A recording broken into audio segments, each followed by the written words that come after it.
আসসালামু আলাইকুম রহমতুল্লাহি ওবরাকাতু। কেমন আছেন সবাই? আশা করি সবাই ভালো আছেন, সুস্থ আছেন, নিরাপদে আছেন। তো আপনারা যে যেখান থেকে আমার ভিডিও দেখতেছেন, দেশ বা দেশের বাইরে থেকে, আশা করি সবাই ভালো আছেন, সুস্থ আছেন, নিরাপদে আছেন। তো বন্ধুরা, আপনারা ভালো থাকুন, সুস্থ থাকুন, এই কামনা করে আজকে নতুন ভিডিওটি আমরা আরম্ভ করতেছি। তো আজকে যে বিষয়ে আলোচনা করব সেটা হচ্ছে অসুস্থ পান। তো এটা এমন একটা অসুস্থ পান, শত্রুর উপর প্রয়োগ করলে সে শত্রু সারাটা জীবনের জন্য বিছানায় পড়ে থাকবে। সারা জীবনের জন্য বিছানায় পড়ে থাকবে। কোনো প্রকার কাজকাম থেকে শুরু করে হেঁটে যদি চলাফেরা করবে, সেই হেঁটে চলাফেরা করার সামর্থ্য আর তার থাকবে না। সে এমন একটা শিক্ষা পেয়ে যাবে যে কখনোই আপনার মতো মানুষের আর ক্ষতি করার চেষ্টা করবে না বা ঝামেলা করার চেষ্টা করবে না। তো এটা খুব তার জন্য খুব শ্রেষ্ঠ একটা, সেরা একটা শাস্তি আপনি ধরে নিতে পারেন। তো অনেক বন্ধুরা আছেন, সাবস্ক্রাইবাররা আছেন, যারা বলেন আমাকে নিয়মিত যে শত্রুর জ্বালায় বাঁচা অসম্ভব হয়ে গেছে। সেই শত্রু আপনাকে মানে নানানভাবে বিপদগ্রস্ত করতেছে বা বিভিন্ন সমস্যায় ফেলতেছে, গালাগালি, মারামারি, কাটাকাটি, জমিনে জঞ্জাল, বিভিন্ন ধরনের শত্রুতা সৃষ্টি হয়ে থাকে জীবনে চলার পথে বন্ধুত্বের পাশাপাশি। তো সেসব শত্রুকে বাঁচিয়ে রাখা বা সুস্থ রাখলে আপনার বেঁচে থাকা কষ্ট হয়ে যাচ্ছে বা আপনার সুস্থ থাকা কঠিন হয়ে যাচ্ছে। তো এমন অবস্থায় প্রাণঘাতী শত্রুকে আপনি কীভাবে বিছানায় ফেলবেন সেই বিষয়ের জন্যই এই নকশাটা। তো খুব সহজেই ছোট্ট একটা নকশা আপনারা দেখতে পাচ্ছেন স্ক্রিনে, এটাই সেই বহুল পরীক্ষিত, খুব পুরাতন একটা নকশা। এই নকশার মাধ্যমেই শত্রুকে প্যারালাইজড করে সারা জীবনের জন্য বিছানায় ফেলে রাখতে পারবেন। তো বন্ধুরা, এটা খেলার বশে অবহেলিত করে ভালো মানুষের উপরে প্রয়োগ করার চেষ্টা করবেন না। এটা যে আদতীয় শত্রু তার উপরে প্রয়োগ করবেন, তাহলেই কাজ হবে। আর কোনো ভালো মানুষকে যখন মারতে যাবেন, দোষ আপনার নাই, তবে ও প্রচুর দোষী শত্রু। সেই অবস্থায় যদি আপনি এই বাণটি প্রয়োগ করেন তাহলে কিন্তু 100% কাজ হবে। এবং যদি আপনার দোষ হয়ে থাকে, মানে কারোর সাথে গন্ডগোল হয়েছে, দোষ কিন্তু আপনি রাগের মাথায় তাকে মারতে যাচ্ছেন, ওই মানুষের কোনো দোষ নাই। তো এমন অবস্থায় যদি বাণটা প্রয়োগ করেন তাহলে আপনি অসুস্থ হয়ে সারা জীবনের জন্য বিছানায় শুয়ে থাকবেন। বিষয়টা বুঝবেন আগে, কারণ আপনার মধ্যেই সব থেকে বেশি দোষ। আপনি ভালো মানুষকে মারতে যাচ্ছেন, ঝগড়া হয়েছে তার সাথে মারতে যাচ্ছেন, এরকম করলে কিন্তু হবে না। আপনার মধ্যে দোষ থাকলে আপনি মারা যাবেন। আসলে এই নকশার পিছনে যে জিনটা রয়েছে, এর পিছনে খুব ক্ষমতাশালী একটা জিন রয়েছে, পিছনে খুবই ক্ষমতাশালী একটা জিন রয়েছে। সে জিনটা আপনি যখন এই নকশাতে সঠিক নিয়মে কাজ করবেন, তখন ওই জিনটা দেখবে যে আপনি বান মেরেছেন এবং ওই শত্রু যাকে বান মেরেছেন দুজনের মধ্যে তদারকি করবে এবং দোষ খুঁজবে কার দোষ আছে। তো যখন ও দেখবে যে শত্রু যাকে মারতে চাচ্ছেন বা যাকে বিছানায় ফেলে রাখতে চাচ্ছেন তার কোনো দোষ নাই, দোষ হচ্ছে আপনার, গণ্ডগোলের মূল হোতাই হচ্ছেন আপনি, আপনার দোষ। তো সেই ক্ষেত্রে কিন্তু ও শত্রুকে মারবে না বা শত্রুকে প্যারালাইজড বানাবে না, উল্টা আপনার উপর প্রয়োগ করবে। অর্থাৎ এই যে নকশার পিছনে যে জিন রয়েছে, সে শুধুমাত্র যে যার দোষ তাকে ক্ষতি করবে, যে ভালো মানুষ তার গায়ে একটু আঁচড়ও দেবে না।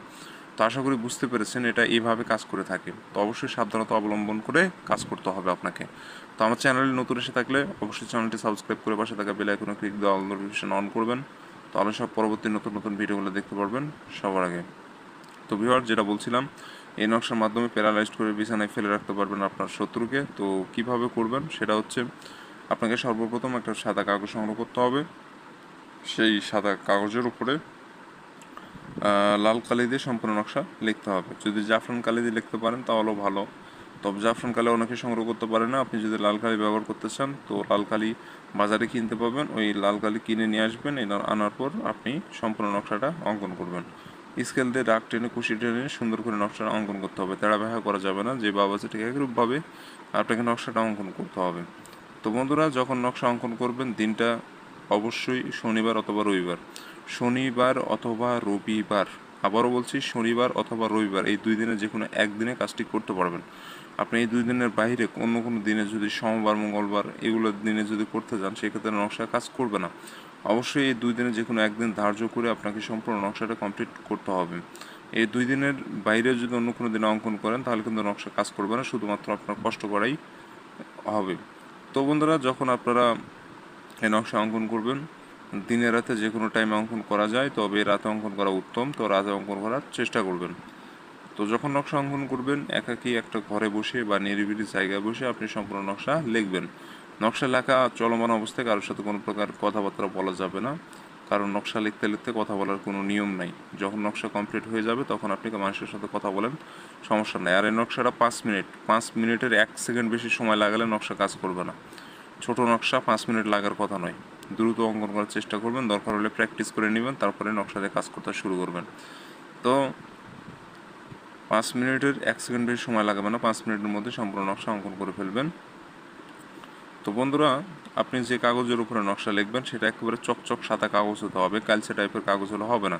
যেরকম আপনারা ভিডিওতে দেখতে পাচ্ছেন, যে কিতাব থেকে আমি ভিডিওটি দিচ্ছি সেই কিতাবের পাতা কিন্তু সাদা, তবে কালচে টাইপের পাতা। ঠিক এমন যদি পাতা হয় তাহলে কিন্তু হবে না। চকচক কাগজ পাওয়া যায় সাদা, ওই কাগজ ব্যবহার করে আপনার নকশা লিখতে হবে। এবং কাগজের উপর কোনো প্রকার নোংরা আবর্জনা যেন না ভরে থাকে, ফ্রেশ পবিত্র কাগজ হতে হবে। কোনো প্রকার নোংরা আবর্জনা যেন কাগজে না ভরে থাকে, এবং আপনি নিজেও পাক পবিত্র থাকবেন। যে জায়গায় বসে নকশা লিখবেন সেই জায়গাটাও যেন পাক পবিত্র হয়। আর যদি আপনার সন্দেহ মনে হয় জায়গাটা অপবিত্র, সেক্ষেত্রে আপনি পবিত্র জায়নামাজ বিছায় আপনি ওখানে নকশাটা কমপ্লিট করতে পারবেন।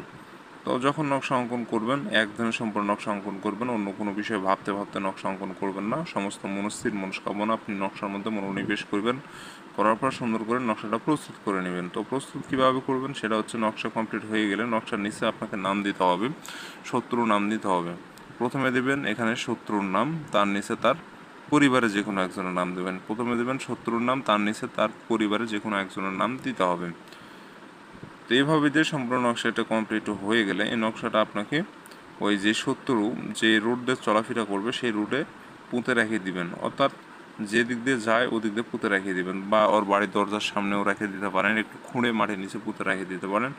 কিন্তু একটা জিনিস লক্ষ্য রাখবেন, সেটা হচ্ছে যেখানেই নকশা পোতান না কেন ওই নকশার উপর দিয়ে ওই শত্রুটা একবার হলেও যেন চলাফেরা করে, ওই নকশার উপর দিয়ে একবার হলেও যেন চলাফেরা করে।